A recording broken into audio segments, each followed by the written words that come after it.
So we've had a good time with what we've done this year with this experiment in having a monthly activity here, and we're going to continue that. We'll start back up in September, and I'll tell you, I've got a few things sort of in the hopper for the coming series.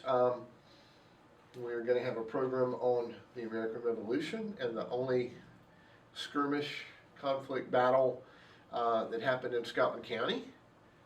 Will be one of the upcoming things. We're going to have a program on Gaelic, not how to speak it, but the history of it here in this area. We're going to have some things on Henry Berry Lowry and the stories connected with that, and some other things that are always open for suggestions and ideas. John Charles McNeill, obviously the stories and poem, and have someone here to do some readings of John Charles McNeill. So a lot of things. We haven't exhausted everything yet for this series, and we'll continue working on that and providing these sorts of programs. So tell your friends and all that. I said at the last presentation that we'd finish up, so we finished up a semester even though our students are already gone, have been gone a week, that we go ahead and finish up our calendar semester here with one more presentation. And in the old Celtic way, just like the zoomorphic designs where the dragon eats its tail and things like that, we go back to where we started. Because the first program that we did was on the earliest roots of our institution, and going back to talk about the places and importance of Floral College, and moving on to Flora MacDonald College. Now I've got somebody here tonight, my good friend Blake Tyner. A lot of you all already know Blake, but he's a wonderful local historian, works now down at the Museum of the Southeastern American Indian down in Pembroke, the other Lumberton, down in Pembroke. And he and his late wife have been avid local historians for years and shared a lot of information with a lot of us here. And Blake actually uncovered something for me a few weeks ago that had been a great mystery here. There was an image, a watercolor image. It was watercolor or oil. That image, yeah, watercolor, from the old Floral College, done by a student there. And for years and years, when I was involved with the college archivists and all there, they always wondered what happened to this image.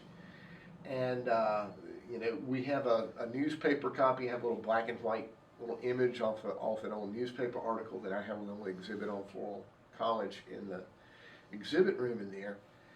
And it was always a great mystery as to what happened to that. And the idea was that somehow it was one of the many things that went missing in the transferal of items from Red Springs to Laurinburg here with the merger of the institutions. And then Blake comes up on his Facebook and posts this color image and says, "Where in the world do you get that?"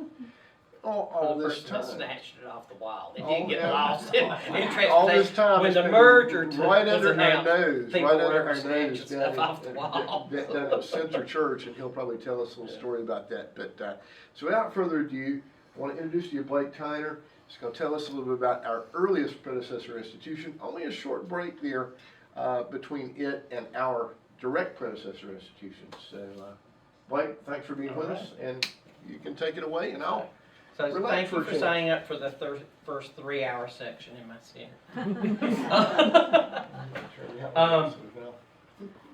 So I tell groups, especially ladies groups, I give this talk to a lot of different ladies groups, and I said, a lot of this is told by the letters of the girls who were there. And I said, these letters are the same letters you wrote home to your parents, or that if you had daughters, they wrote home to you, they're asking for telling the exact same stuff, almost word for word that you were writing. So I call it Floral College an education haven, or girls will be girls. And this is the image that Bill was talking about. It was done by a student there, and it passed down in the family, and Lee Warner's wife had it. So she actually, as a young girl, presented it to Flora MacDonald. Hung there from the 40s probably until it was snatched down at the time of the merger. And it is at Center College, and the only building left of Floral College, so that's a good place for Center Church, you mean? Yeah, Center Church. Center Church. But it's had somebody reframed it. Mark English reframed it and everything a few years back, so it's in good shape there, and it's sort of, that's where I think it should be. But we can get you a color copy for your exhibit out there. So in 1840, a group of Scotsmen from Robeson County and a couple of Englishmen, but we don't really talk about them, were seeking to establish a college to educate the young ladies of the area. They petitioned the General Assembly for a charter, and Floral College was officially chartered January 11th, 1841, and became the first in the state and the second in the country to confer degrees on females. Other female seminaries, as they were commonly called, existed in the state, but none of them followed the male model of the degree schools. The first one in the United States to do this was Georgia College in Macon, which later became Wesleyan. They chartered in 1836. I do a lot of talks, and I was talking to the Rotary last year, and sitting there having lunch, and Bo Biggs said, do you ever have anybody argue with you when you do a talking on? I said, not usually. I said, because I'm pretty sure in all my facts. I don't really get up there talking if I don't know. So got up and I talked about the two first that were in Robeson County. One was Floral College, first female college to confer degrees. The other was Edinburgh Medical College, which was the first medical college in North Carolina. I sat down, the woman beside me, she said, well, I wasn't going to say anything while you were up there. She said, but Salem College is celebrating their bicentennial this year. I said, yes, it is 200 years since Salem Academy started. I said, but if you look at the history of Floral College, they had already closed before your school started giving out degrees. That was my answer to my lady from Lumberton. So the moving force behind the college had been John Gilchrist Jr. His father was a Scotsman and believed in education, and he actually brought a Scottish tutor to the United States to tutor his children at Mill Pond, or the predecessor of Mill Pond, which was a smaller house. And in 1809, he became the first student from Robeson County to graduate from UNC, Carolina. And there again, just like the letters we're going to see from the girls, they did a petition to the faculty complaining, a group of the male students there. And this was the letter that they wrote in 1809 when he was a senior. It says, gentlemen of the faculty, having borne with patience for a considerable time, a failure of the steward to comply with the bill of fare, and having observed the inefficiency of individual complaints to produce an amendment, and seeing that our rights are infringed upon, we have thought the proper to address this petition to you, in whom is vested the power to enforce a compliance. Our grievances are daily accumulated, and they are such whose important demand immediate redress. We have long observed the inefficiency of butter. The bill requires that each individual shall have 1 ounce of butter, and this has been grossly abused. The beef that has been given us for some time has been such that it is a shock to every sentiment of decency. It has frequently been discovered to have been unsound and covered with vermin, and if this was an occasional by accident, it could be overlooked. But as it is too frequent in its manifest to not proceed, that it cannot proceed from nothing else but carelessness and inattention of the steward. And so we require your attention. So I found that, but I didn't find any answer to them. But see, kids have complained about the college food all the way back in 1809. So in 1812, he received his master's from UNC. And he began to read law and was admitted to the courts. Although he was referred to his whole life as Lawyer Gilchrist, he only practiced law for a few years.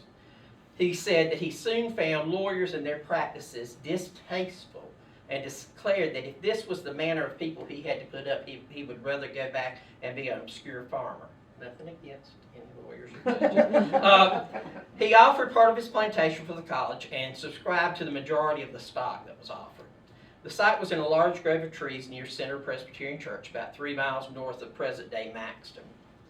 He was assisted in his work by a handful of trustees. They were Malcolm Purcell, W.A. Sellers, Peter McCarran, Dr. Angus McLean, Dr. John Malloy, Malcolm Smith, Daniel McKinnon, Colonel John McLaurin, Colonel John McNeil, and Reverend Archibald McQueen. The Reverend John McIntosh was chosen as the first president for the college, and he brought to the school additional talents as he instructed chemistry, natural philosophy, and evidences of Christianity. Other members of the staff were his wife, Mrs. McIntosh, who taught drawing, painting, embroidery, and botany. That's an interesting set of talents. And Mrs. Miller from New York, who taught mathematics. Mrs. Drew of Norfolk, who instructed in music, and Mrs. Jewett, who was later married Reverend McIntosh when his first wife died, and she taught grammar, geography, history. The dining hall and dormitory were under the care of the Bethays. This is in the Maxton Museum, and it is Mary Robinson's diploma, and she would have been the granddaughter of Colonel Thomas Robinson that Robinson County is named for. So the oldest known Floral College related documents in existence is an 1848 catalog that's housed in the North Carolina collection at UNC Chapel Hill. And the catalog shows that in 1843 they graduated 8 students, in 44 they graduated 5, they had 8 in 1845, 13 in 1846, 14 in 1847, and 16 in 1848. We're very lucky that it actually lists all the graduates. And those entrusted with the care of the education of the young girls took their business seriously. In 1849, the General Assembly of North Carolina passed an ordinance making it illegal to sell alcoholic beverages within 3 miles of the college, following up a petition from the trustees. How would that go along in most colleges now? That would not be. During the same time, the Floral Temperance Society was organized nearby. Reverend McIntosh left as president in 1856 and later went on to become principal of the Union Female College in Alabama. He was replaced by Robinson County native Reverend Daniel Johnson, who had led Fayetteville's Donaldson Academy since 1847. In 1856, a catalog listed a total of 71 pupils enrolled in the fall of 1856. There again, they listed every single one of them. So you'll see a paper up here, and it's what I call the official Floral College list of students. I only list those that were in the 2 catalogs. And then if somebody brings me a letter and says, this is my great-great-grandmother's letter, she was writing from Floral College, I'll add them to it. Or the one person that I take is Aunt Becky, who was a writer for the, she was a McQueen, she was a writer for the Robisonian, and she was a student there. So if she talks about in her articles that she went to school with so-and-so, they get added to the list. But I've documented about 240 girls who went to the school. The year was divided into 2 5-month sessions. The first session ran from July to November, and the second from January to May. And there was a preparatory department as well as junior, sophomore, and senior levels. Fees were $6 if you were in the preparatory level, which would be equivalent to a freshman now, $10 for sophomore, and $12 for juniors or seniors. Additional fees could be paid for instruction in French at $5 per session, music lessons on the pianoforte, $16. Use of musical instruments were $2, and shell and waxwork classes were $5 each. All students were required to attend church services regularly, and the school day began at sunrise with a devotional service that ended in the same fashion. After the devotion, there was a study time until 7 o'clock, then breakfast, recess until 8:30 when classwork began and lasted until noon. The midday meal and rest lasted until 2 o'clock, when classes resumed until 5. From 5 to 8, this was the time that they had their evening meal and recreation before an hour of a study, and then at 9 o'clock, all the students were required to retire for the evening. Rules and regulations were meant to be followed by the letter, and they included things as all young ladies must conduct themselves in a respectful manner towards the faculty and each other, and also in a ladylike fashion in every place and under all circumstances while the students are at this institution. No young lady should be permitted to go beyond the college grove or be absent herself after candlelight without special permission of an instructor. No student should be permitted to trade with servants except for fruit and melons, which I thought was unusual to give them that narrow. So the young ladies must under no circumstances causelessly deface or injure any room.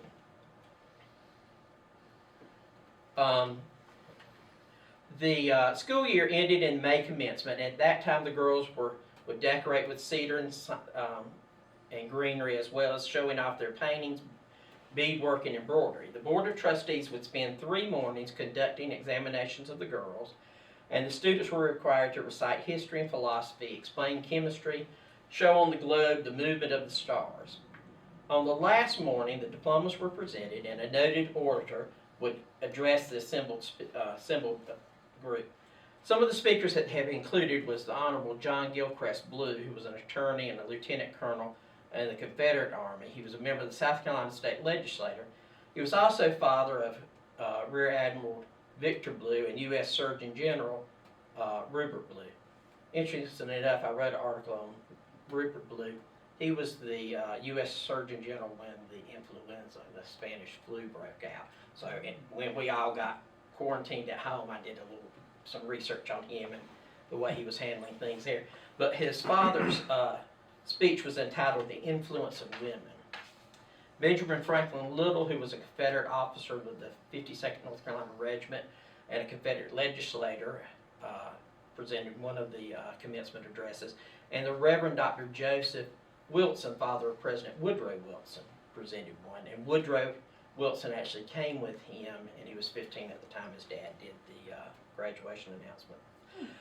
The commencement, interesting note, and I've often wondered, and I need to look at the dates that he came versus the dates of Angus McLean, because Angus McLean and Woodrow Wilson were extremely good friends.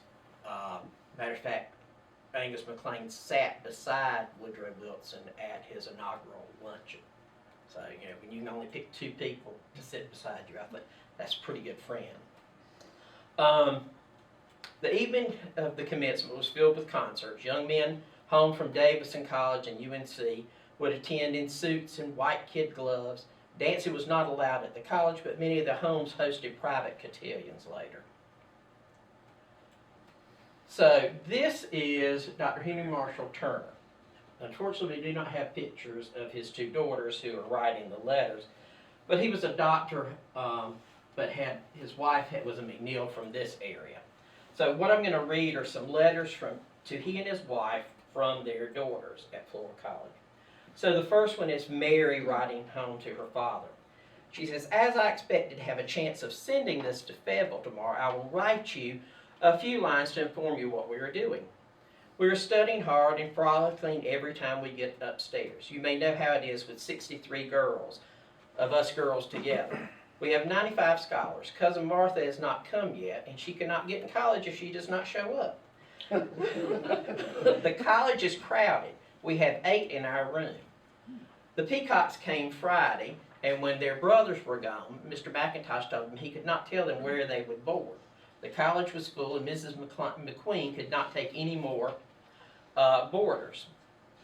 So they didn't know what they were going to do. So they came to our room and asked us if we were willing to let them stay in our room.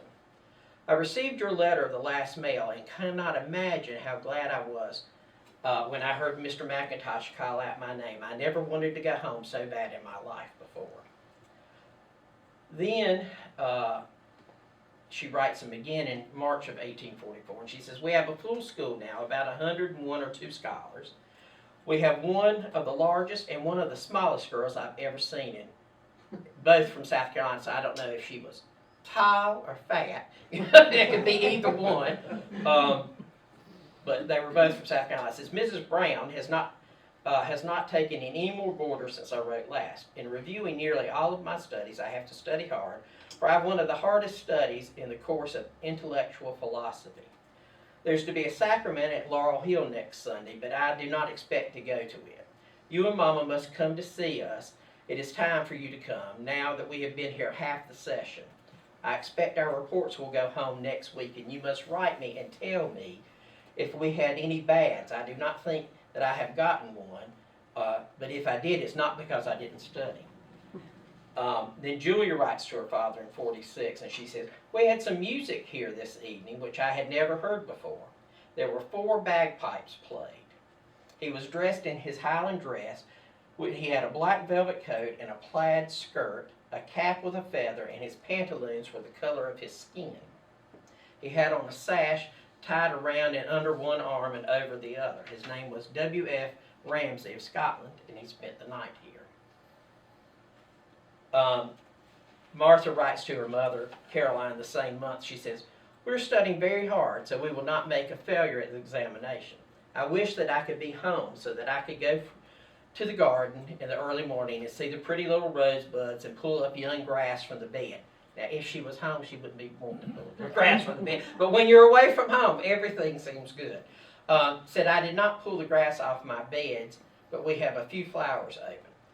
I had rather that you had plenty of cucumbers, for I don't like peas. Cousin Ann Graham sent Meg a great many radishes yesterday, and you can guess how we ate. I wish that you could see Floral now. It's a beautiful place now. All the trees have large leaves in them, and it looks thick and dark. The greatest fear we have is caterpillars. Every time one of the girls goes to Stewart Hall, they come back and it must be looked over for caterpillars. And if one is found, there's such jumping and hollering for you to hear."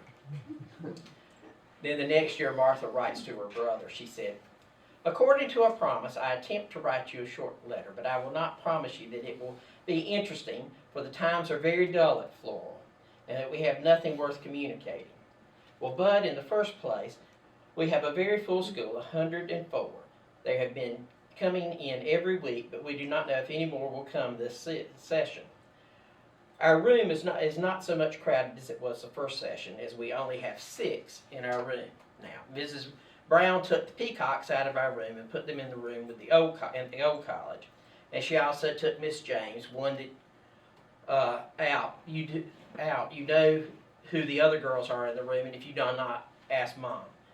I went to Mr. Joseph McCallum's examination last Saturday, and I expect you would like to hear how it went.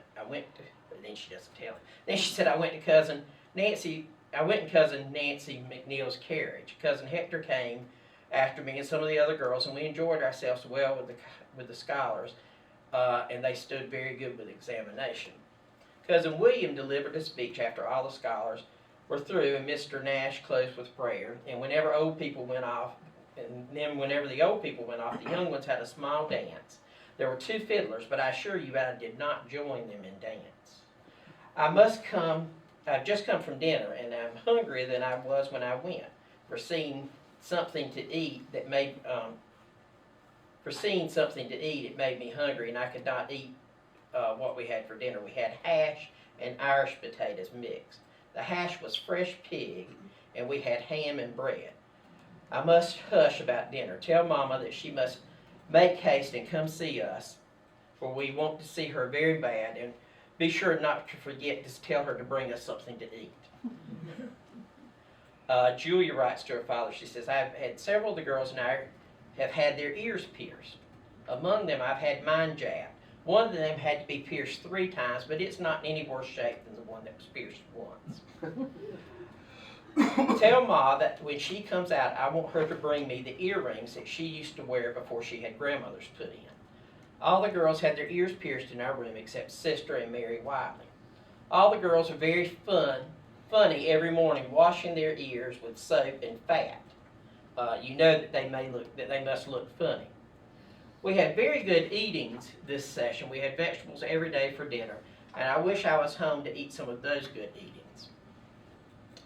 Martha writes to her mother. She says, we've all very much obliged to the boys for sending the apples. They did not rot. I took the box and had it sawed in 2 and made a flower box, and I have 2 little flowers that I pay a great deal of attention to. I have them upstairs, and they sit on my window in the forepart of the day and at night. We went to Cousin Margaret McLean's Saturday, and we had a great many watermelons and peaches. Mary Graham and Fanny Murphy went with us. That evening, Mr. Nash had a candy boiling and invited the boys over to pool and tapping.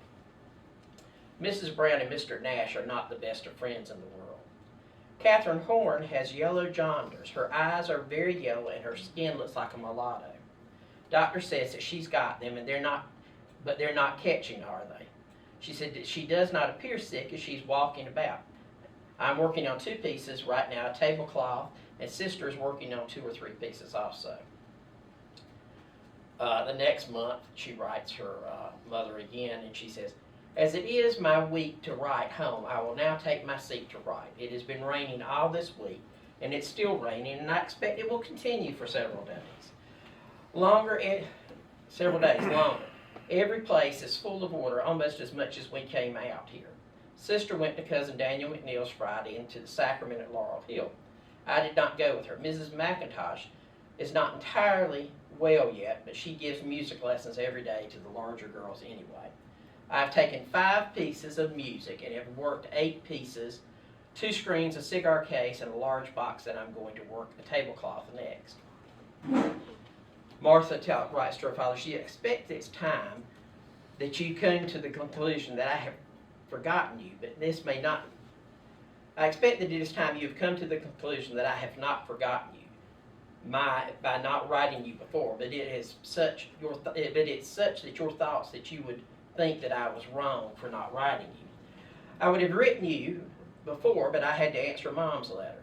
I feel very dull this evening. I have not heard from home since we got Mom's letter by the Turners. The mail did not come Friday on account of the rains and the waters being so high. They say it will not come until next mail day. Have you had as much rain in the papers as the river has rose 35 feet? I expect that it is the case that the mill is washed away. It's been raining out here for a week and 2 days, and there's a great deal of water standing on the ground. Dr. McIntosh's lot is nearly knee-deep in water, and he's cut a ditch, but it doesn't seem to do much good. Duncan Smith started to Princeton last week. He expects to graduate there. He went to Chapel Hill to the examination, but he said that the boys there were too intemperate for him, and that they were very rude fellows, which if we have any NC State fans, they might agree on that. Julia writes her dad, she says, I received your letter by mail, and afforded me a great deal of pleasure to hear that all was well at home and you're all enjoying good health. It's been a great deal of rain out here this session, and it has settled all around, but there's not much sickness here yet. One of the students died Saturday morning. I mean, she says there's not much. Oh, but by the way, somebody did die. And was buried in the evening. She had the yellow jaundice and fever. She was worst looking sight that I have ever seen before they buried her. Almost turned black. They could not carry her home. She was screaming almost all the time for water to cool her tongue, but they could not give her enough to satisfy her. She did not know any of the girls, but 1 or 2, as she had been sick the whole time she had been here.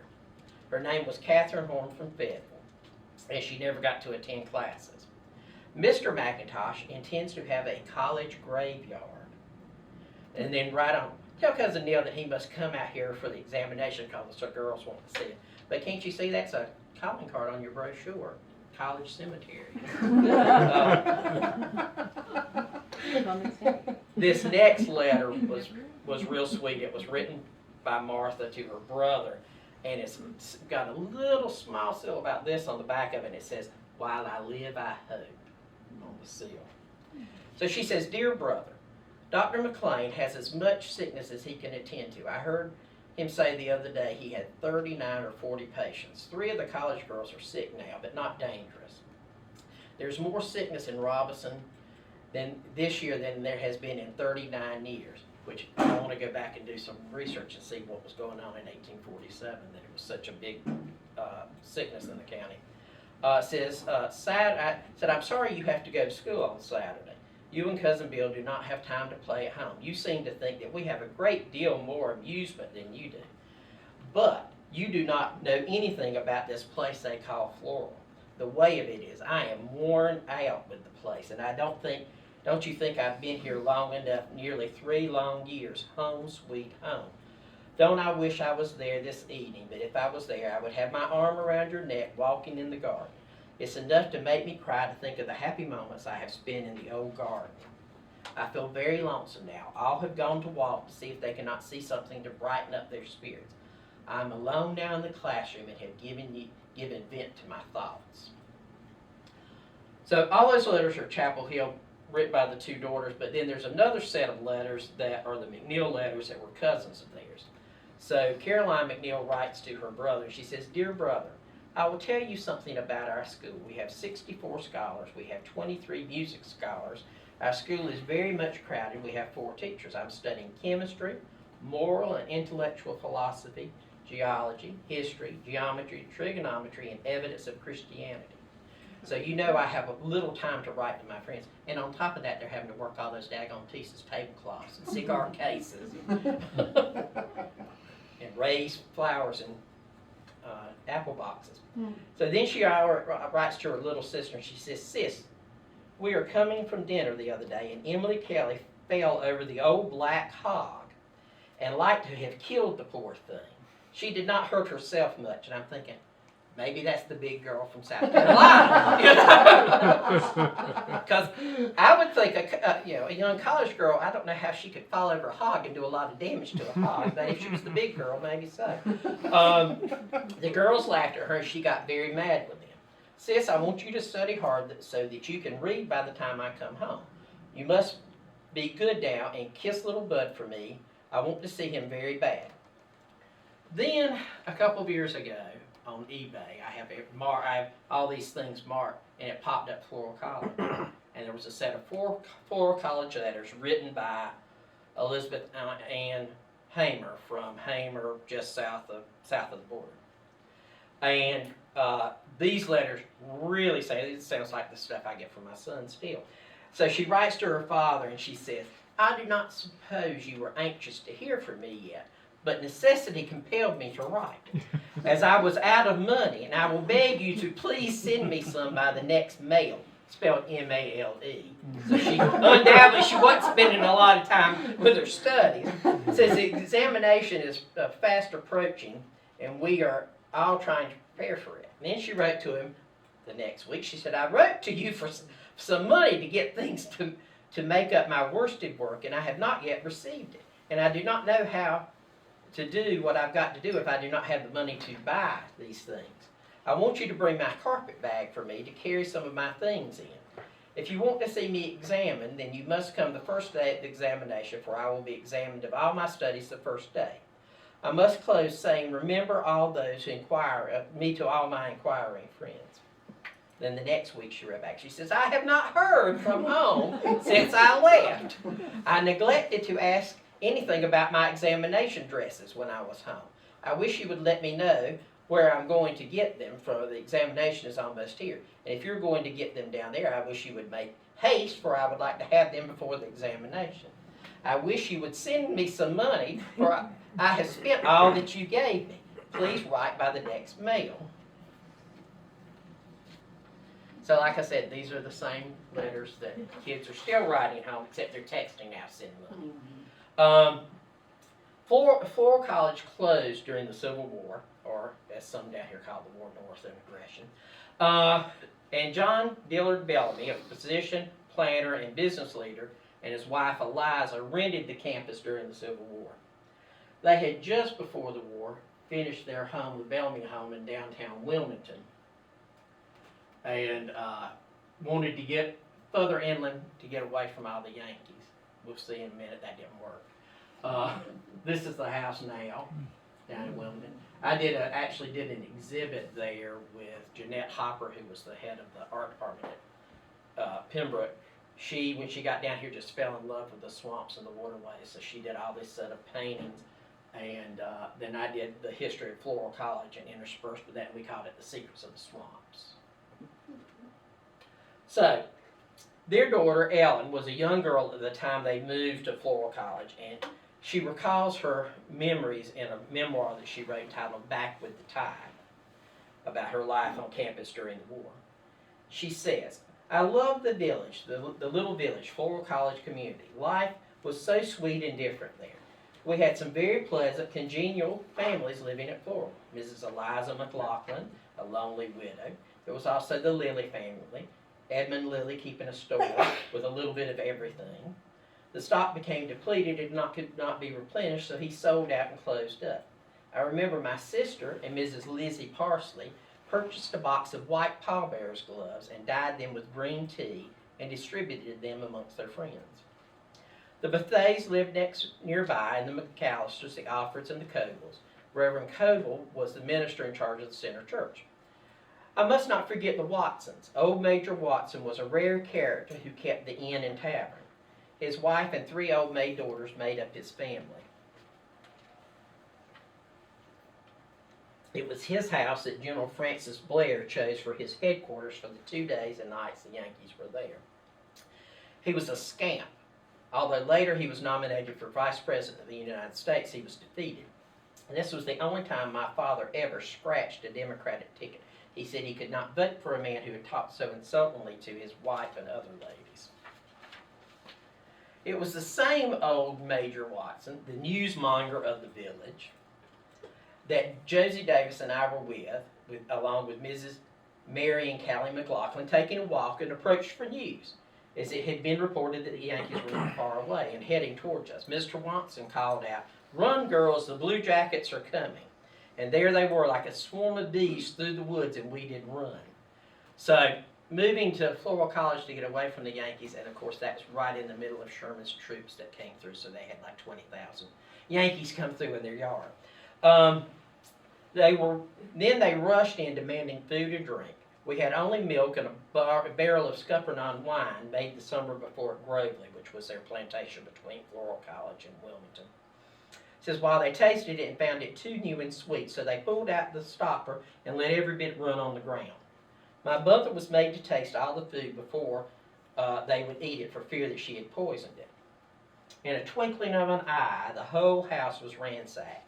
They appropriated anything they fancied. Some flat silver and the new silver cake baskets were hidden among the trash and rubbish under crated furniture in the lumber room. Another big square cake tin full of silver had been buried in the lot at the side of the steps near the root of the big tree, and the ground was thickly covered with leaves. Surprisingly, it escaped their bayonet thrust, which was made every feat feeling for buried treasures. The silver forks that we used at every meal, my mother put down her stocking legs for several days, and the prong of one infected a painful wound on the calf of her leg. Mrs. Peter McCarran, whose husband had been killed in a battle in Virginia, moved to Major Watson's for protection, bringing with her her carriage horses and her husband's horse that had been sent home from Virginia.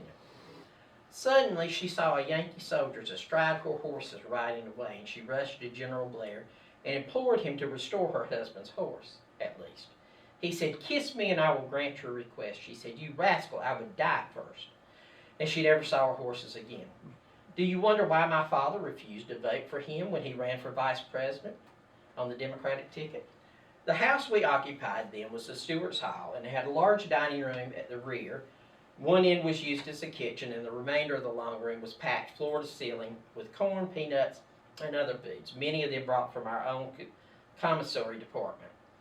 The Yankees swore that we were a rebel commissary department, and in a few minutes every vestige was gone. Our cooks, maids, nurse, and washmaids were completely demoralized, and when the Yankees offered to bring them back to Wilmington, every one of them left us. So you can still get her book, and she just is really, she wrote it as a reply to Gone with the Wind. So she saw Gone with the Wind, and she's like, this is not how it was. So she wrote her book, and you can still get it down at the Bellamy House. In January 1866, Reverend Luther McKinnon, former chaplain of the North Carolina 36th Regiment, was named the president of Floral College in hopes of restoring it to its pre-war heights.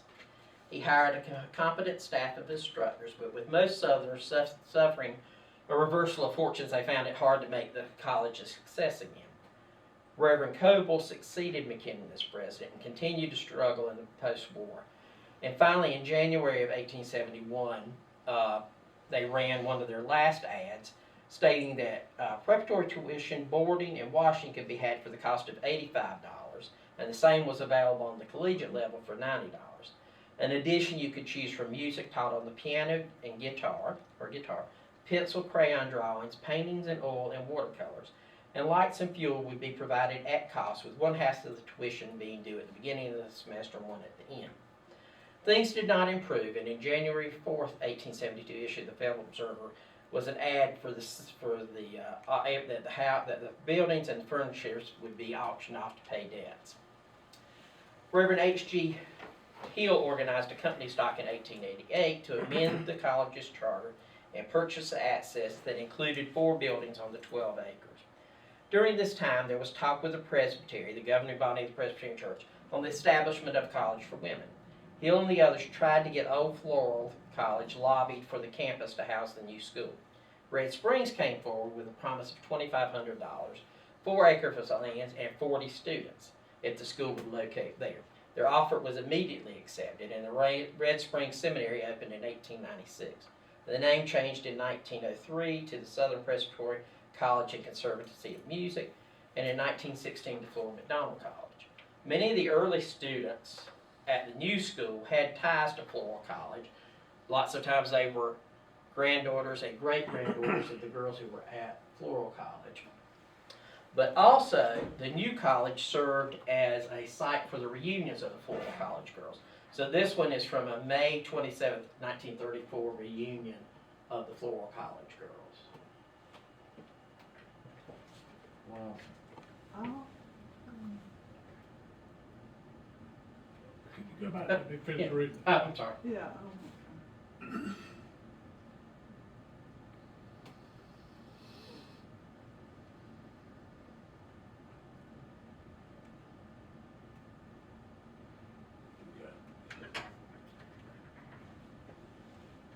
The old campus was not entirely abandoned.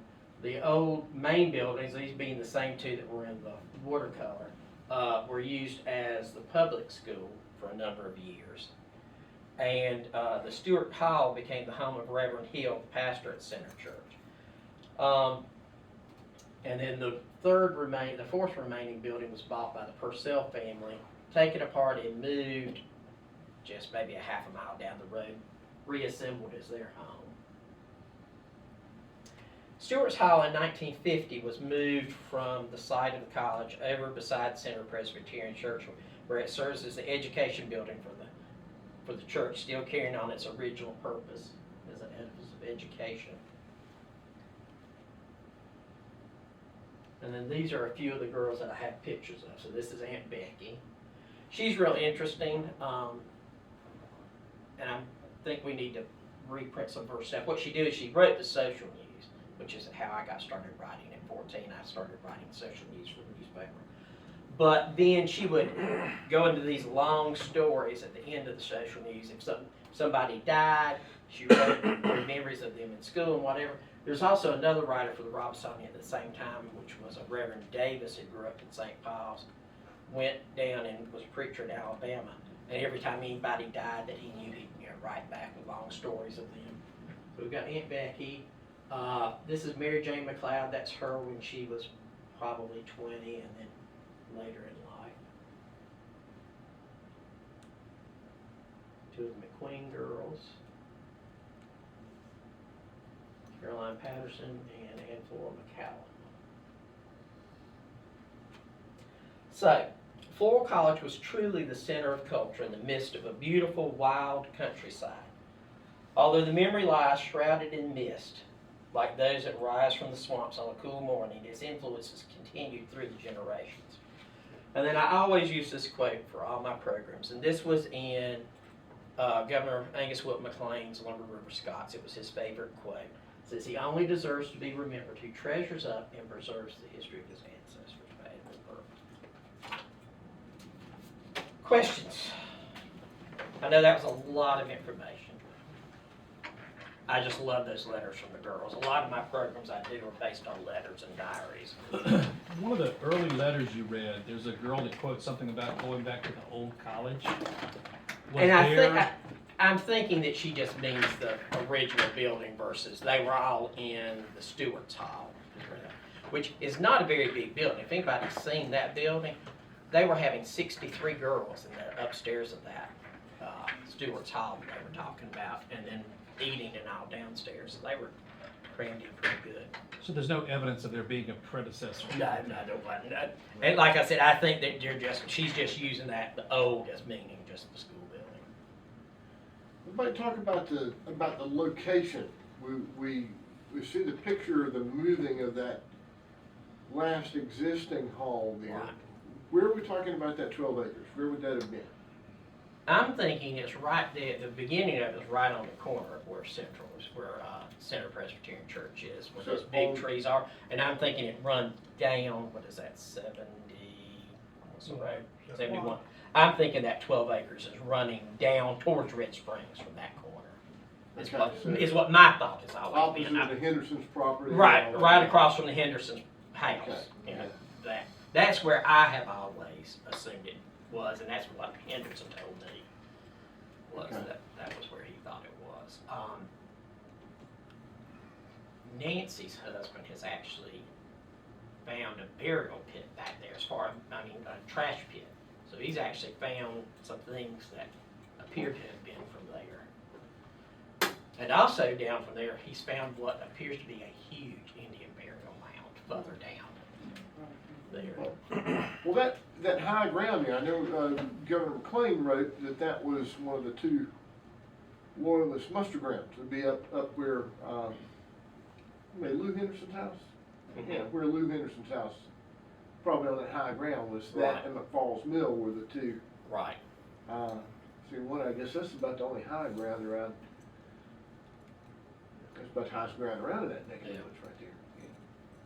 Except if you go down in front of Center Church, there's a sod farm out there, and that's that huge mound that they think is an Indian burial ground mound, and they're trying to support there. But yeah, that around Lou's house would be about the highest area Yeah, in that yeah, area. yeah.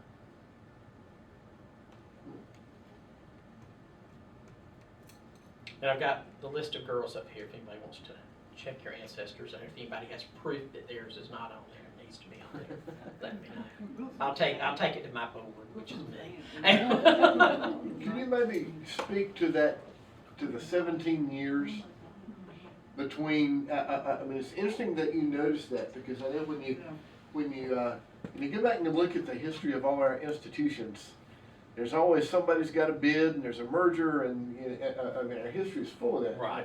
And you know, we just think about 1956 onward, Right. but there's a whole history of that. You know, There's a whole history, and there were a lot of people who were not happy with the mergers that created St. Andrews. Most of the people in Robson County, because we lost two colleges. You know, we lost PJC and we lost Flora MacDonald. But yet I'm still here speaking to you. I've sort of got angry. It's got a pretty nice guy, but no, you know, the efforts that they tried to get Flora MacDonald to merge with Peace, Right. that, you know, that was unheard of. But then this is well to get. That's just funny. It's just a few miles down the road, Right. where there's going to be Floral versus. Right. And Red Springs politics real heavy. I mean, they were really lobbying. Because Hill could promise them the buildings, but they didn't have any money. Hill didn't, there was no money laying around that they could use to entice them to come there. And they promised some girls that would actually come. Was Peace College originally supposed to be in with St. Andrews? Yes, That's what I thought, yeah, I've heard that before. Oh, yes, it was. Well, they sued to get out. yeah. They They sued. sued. They sued to get out of there. That's a long conversation. Yeah. I had never heard that. I didn't know that part of it. So. Yeah. Richard Bracey, master's thesis he did at Appalachian, was very Okay. telling. Oh, okay. Because he did that right at the time of the merger, right when things were fresh and coming over here. Right. And a lot of people don't remember, oh goodness, so turn around to Dan. Carl Bennett's wife, Margaret. Margaret Bennett. Yeah, Margaret Bennett was the librarian archivist and all at that time, and she provided all that stuff for him while he was a Oh, student. okay. I guess he must have done that. Richard was, he was probably teaching at that time, but probably finishing up his master's. He'd have been teaching up at Laurel Hill then, I guess. If anybody, I don't know anybody. You knew Richard, didn't you? Would you have known Richard Bracey? Rick who? Richard Bracey? I should He- have, yeah. Yeah, he was a band director at Scotland and taught as principal at Laurel Hill. Wait a minute, back up, you were band director where? He was band director at Laurinburg High. He would have started a band program that, like Lloyd Henson and those guys. Yeah, he was their He was there. band director. He was principal at Laurel Hill when it was still high school. That's before my time, but Yeah. I know what you're talking about. Okay. You know who I'm talking about, don't you? Yeah, I know you're talking He's from Roland. Oh, okay. But yeah, his master's thesis is really telling. about. I saw Philip Cray's kinfolks. Yeah, yeah. Oh, okay.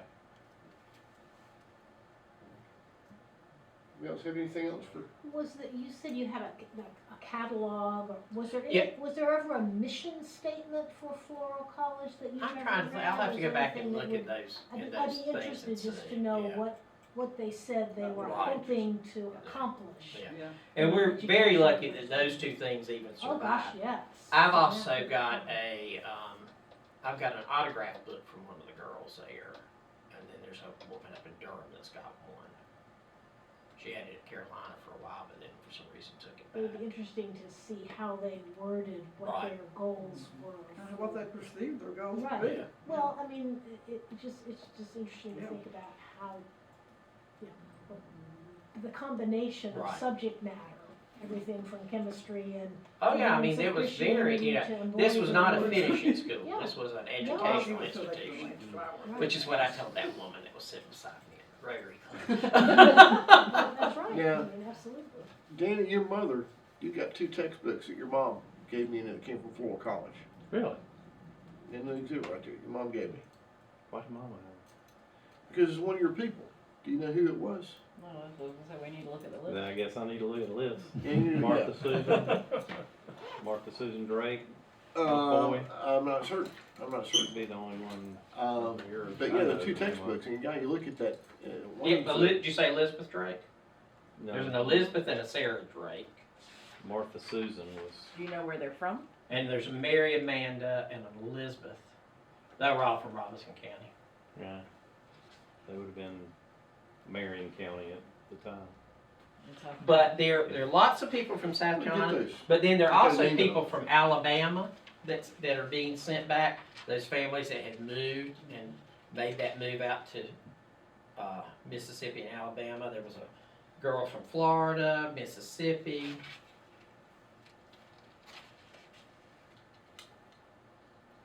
Pike County, Alabama.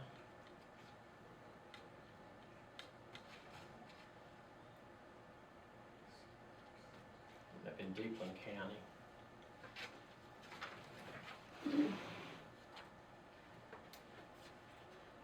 Anything else? Any other questions? I also brought some of my books. I did pictorial history of Robinson County, and then a vintage postcard of Robinson County, and then a history of Lumberton, pictorial history of Lumberton. If anybody wants to flip through those.